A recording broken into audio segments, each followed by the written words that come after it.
வறுமையின் காரணமா ஒரு கட்டாந்தரையில குளிர்ல படுத்துக்கிட்டு இருக்கிற ஒரு மனிதனுக்கு நீங்க ஒரு பாயை கொண்டு போய் கொடுத்தீங்க அப்படின்னா அந்த பாயில படுக்கிறது அவருடைய உடல் தான்.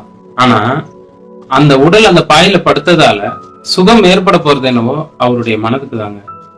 அதே ஒரு செல்வந்தர்கிட்ட நீங்க பாயில படுக்க சொன்னீங்க அப்படின்னா அந்த பாயில படுக்கிறது அவருக்கு சுகவீனங்க.